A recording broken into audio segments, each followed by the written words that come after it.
चुनौआ के बढ़ल है कई हवा फेरो झांसा में नहीं है गे बहिनी। आबा की चुनौआ के बढ़ल है कई हवा फेरो झांसा में नहीं है गे बहिनी। भारे मातो से शिव कुमारी के विजय बनई है गे बहिनी। आ 3 नंबर बटनमा कपलट पचानामा पर बाटम दवई है गे बहिनी। आबा की चुनौआ के बढ़ल है कई हवा फेरो झांसा में नहीं है गे बहिनी। आबा की चुनौआ के बढ़ल है कई हवा फेरो झांसा में नहीं है गे बहिनी। आ 3 नंबर बटनमा कपलट पहचानामा पर बाटम दवई है गे बहिनी।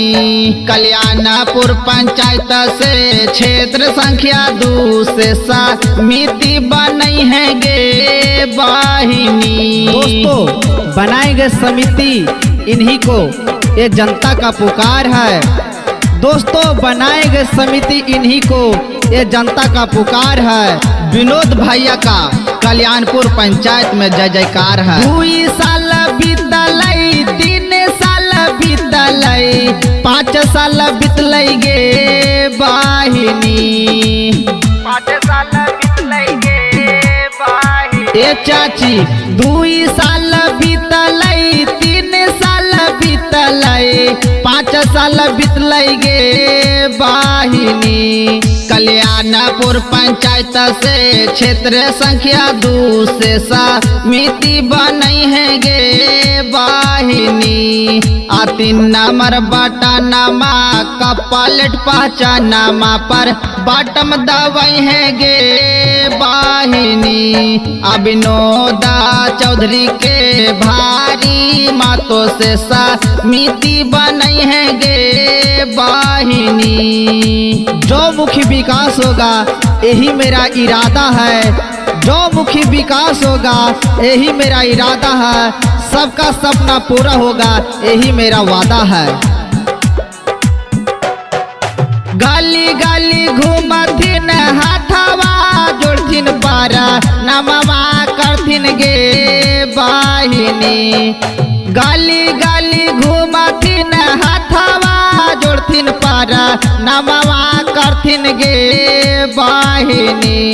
आ चोरा घुसा खोरावन के फेरा में नई शिव कुमारी के जीतई है गे बहिनी। आ 3 नंबर बटनमा कपलट पहचानामा पर बाटम दवई है गे बहिनी। दोस्तों जात पात का भेद नहीं, मानवता धर्म हमारा है। जात पात का भेद नहीं, मानवता धर्म हमारा है। झूठा वादा कभी न करना, विकास हमारा वादा है।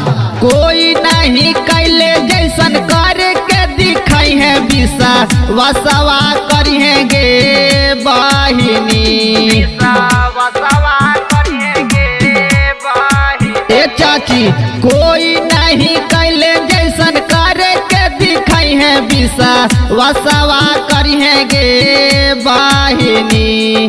आ काहे किशोर हलचल शिव कुमारी के विजय बनई है गे बहिनी। कल्याणपुर पंचायत से क्षेत्र संख्या 2 से समिति बनई है गे बहिनी। आ 3 नंबर बटनमा कपलट पहचानामा पर बाटम दवई है गे बहिनी।